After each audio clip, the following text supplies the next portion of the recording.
Look, man, if you do the goddamn crime, you gotta do the time, man. I'm tired of seeing people, you know, act like they don't know what they locked up for. I'm tired of seeing their family and their friends saying free Pookie and that motherfucker did it. Like, I'm tired of it. You feel me? We gotta change the culture. But look, man, we got the top 10 insane courtroom freakouts.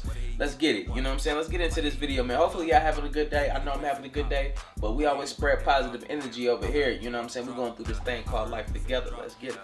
Starting us off at number 10 is Jeremy Christian. So back in May of 2017, Jeremy was behind the Portland train attack where he stabbed and killed 2 men, injuring a third, all the while shouting racist and Islamophobic slurs at everyone. A self-proclaimed white nationalist and supremacist, he also undertook another hate crime attack the day before the train attack. That was that he tried to murder Jewish man Micah Fletcher, but thankfully he survived. All around, the guy is a douchebag. I'm sorry, I have no sympathy. Look.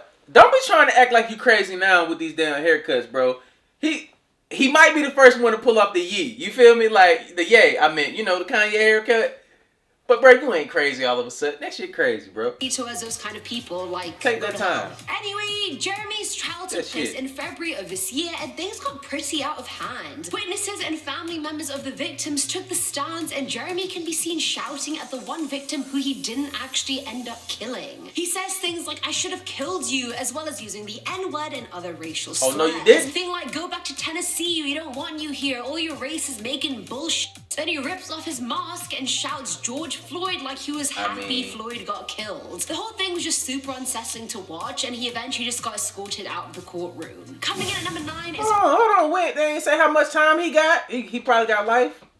What y'all think? He got life? Have y'all seen that case? Let me know in the comments down below, because I'm not going to research it, though. Bryce Rhodes. Now, back in 2016, Bryce was accused of murdering Christopher Jones, Maurice Gordon, and Larry Ordway. Bryce had been through 2 attorneys already before he was in court at the end of last year, trying to get rid of his third one. He was back in court in March of this year, and Bryce starts berating Judge Cunningham, asking why he refuses to get this man off his case, and whether he has something personal against him or not. He goes on further and says, "Are you some type of racist, or you all got some kind of sexual relationship going on?" If that wasn't bad enough, he also accused the judge of being secretly part of the KKK. Ordway and Gordon's grandma also had an outburst during the hearing since the murders took place 4 years prior. She shouted at the judge saying it's been 4 years and nothing's been done. I agree with you, 4 years, the justice system needs a little bit of work. At number 8, we have Joseph Franco, not one of the Franco brothers, otherwise that would have been a huge scandal in and of itself. Now, Joseph had his plea hearing in Miami in January of this year for a drunk driving incident that occurred in July of 2018. He was drunk behind the wheel when he ran off the road, hitting a car with Amir Peleg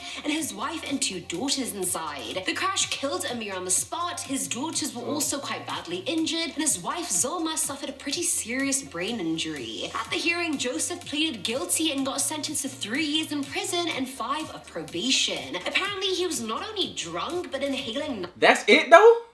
That's it? 3 years, bro? Wow. You know what's crazy, though? They be giving these dudes that sell drugs so much time, bro. It's crazy.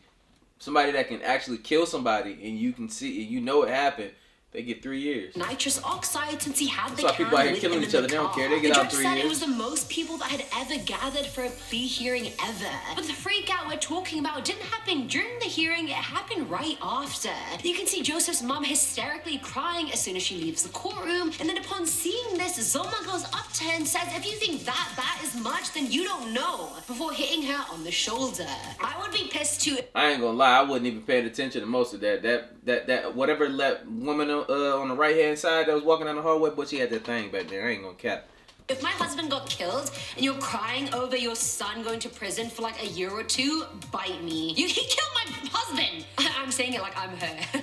I'm so salty. Filling at number 7 slot is Destiny BURR. So 22-year-old Omaha local Destiny was already in trouble with the law over her drug problems. In August of this year, she was taken to drug court after failing to complete the Southeast Nebraska drug court program. Despite not having any previous criminal record, she was charged with attempted conspiracy to distribute drugs like meth and sentenced to 1 year in prison. Apparently, it was actually a family affair, and her family members were also more involved than she was, So when the sentence was announced, Destiny's mum started full out swearing at the judge. She eventually had to be removed and taken into custody for contempt of court. After a while, she cooled down, came back and apologized to the judge, for obviously letting her emotions take over, and she was no longer ruled. So I mean, it did end well for the mother, just not for Destiny. Yeah, number 6 that shit crazy. Look, man, if it was me, and I would have bursted out, hey, fuck it. Oh yeah, my black ass, hey, I would have got a year too. They would put me in there a year too. Dominique BRISKEP. Me and Chris can't decide how to pronounce this guy's name. If it's a guy, we kind of think it's meant to be Dominic, but it's spelled Dominique. So really, I'm just gonna go with Dominic here. So back in November of 2017, Dominic and his co-conspirator were behind a shooting at the Quick Stop Marathon. A man was shot in the leg and the police was called ASAP and both assailants fled the scene. BRISKEP was eventually then arrested in Minneapolis and his trial took place in Jan of this year. The jury and judge found him guilty of level 4 felony unlawful possession of a firearm and sentenced him to 12 years in jail. And when that verdict was read,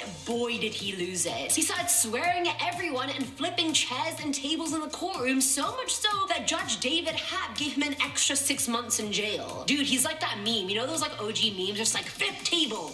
I would also flip tables if I found out I was going to prison for 12 years. Coming in at number 5 is Desmond Jones. So this hearing took place in Feb of this year with Judge Tracy F. Holmes presiding over. Jones was about to be sentenced for the kidnapping and murder of a young girl called Siobhan Randall. Apparently the crime started off as a drug deal but turned into a sour mugging / robbery. In the video, he's sitting down in handcuffs and all the while he's sitting, he starts getting majorly irked and starts shouting expletives at someone in the gallery. The video never shows who, but he continues berating that person until Judge Holmes tells the other person to get out and for Jones to sit the hell down while he's still talking major shit. Eventually, it gets to the point he stands up again and starts talking even more crap and gets taken down by one of the officers and kind of tackled to the floor. He then gets dragged out of the courtroom by 4 officers as his hysterical mum is shouting Desmond as he goes. And number 4 is that shit crazy. You know why though? Like, bro, when y'all doing these crimes, man, you gotta know what you're getting yourself into, bro. You know that the consequences that can happen. But the thing is, man, like, you're gonna get no sympathy at all. Even if they had any, if they had a little inkling in their heart that can forgive you for anything, bro, it's not gonna happen now. That shit crazy. Just making it worse for yourself.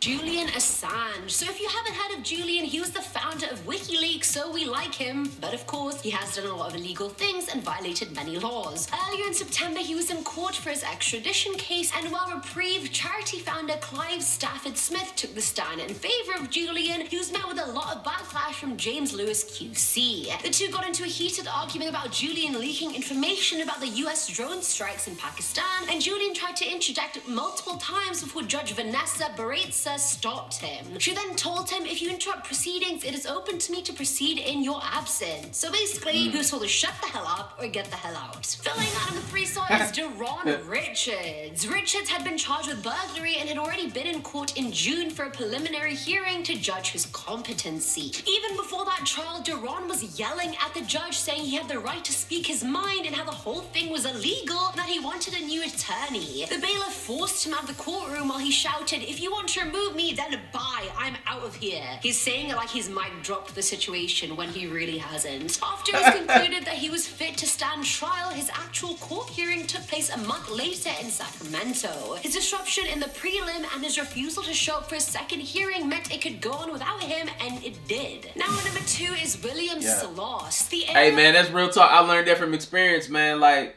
if you don't, like, I'm telling you, if you have something in court, bro, y'all need to be there. You feel me? Like, y'all need to be there because they will rule on some shit without you being there, and all of a sudden they come to get you. Like, it's crazy.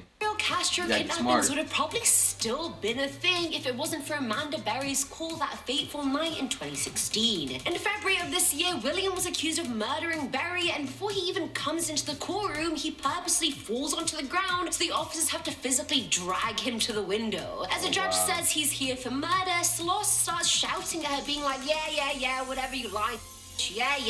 And at this point, the officer pinches him to stop him by the looks of it. When she asks him if he needs the help of legal counsel, he says, I didn't do nothing. You can see him laughing and acting a bit unstable, and he even tells the police officers holding him up that they're liars as well, when they haven't even said anything. The judge then sets his bond at $1 million, and he leaves saying, I ain't ever talking to any of you again. Yeah, you're probably not, because no one's gonna bail you out. $1 million, that's not easy to come by. And finally, at number 1 is Philip ARPS. I really bookended this video well by starting with a white supremacist and ending off with one. Kudos to me. Now, this 45-year-old was already in prison due to his beneficial insulation company, where he would charge $14.88 per meter, which is apparently a very big hate symbol with all these white supremacists, and something to do with, like, you know, Germany and the Third Reich, that sort of avenue. He was arrested and convicted of 2 charges of distributing an objectionable publication. Yes, that was hard to say for me. Anyway, while he was there, he sent an alarming number of letters, around 49, as well as had many monitored phone calls that made authorities feel like he would cause further harm to the Muslim community and would definitely re-offend. They released him regardless with the condition of being electronically monitored, and he also wasn't allowed anywhere near the 2 mosques in the city or contact any Muslim people. He violated those conditions by going near Christchurch Mosque when the shootings were taking place and releasing the horrible footage of the massacre at Al-Nur Mosque. He had asked his friend to edit in a kill count as well, and I actually saw this video when the incidents happened and I nearly cried. It's actually just horrific. Philip was then given another 21 months in jail, and he just had his new hearing like a week ago. Even before court was in session, he was verbally abusing journalists, calling the media whores and loving. When he was back in court a few days ago, he can be heard saying, white power, bring on the cull, and then can be seen marching out of the court whistling. How unsettling, you guys. That is it for today's video. Yo, for real, like, I'm telling you, like, you know what, though? I'm gonna be real with y'all. I like the fact that he was outward with his stuff and don't hide. The worst kind is the type that you, like, you go to work with and they act like y'all cool and everything, and when they get home and they get on Call of Duty, they calling everybody the N-word. You feel me? Like, I see it every day, man. And I experienced it in the workplace, man, all my life coming up. It's crazy, man, like how people are to you one way, but then behind closed doors, they're like a completely different monster. But it is what it is, though. You know what I'm saying? It is what it is. You live and you learn. I just stay in my lane and continue to do my thing. I don't stress myself out by bringing on everybody else's problems in my life, and that's one way. I'm just giving y'all a tip on like how to stay positive, you know. So just stay out the way. You feel me? But look, man. Hopefully y'all like this video. Y'all know I'm going live tonight. Hopefully y'all tune in, got y'all notifications on. I appreciate y'all rocking with your boy, but like I always say, spread love because there's too much hate in this world. Love you guys. See you in the next video. And I'm out though. Blah.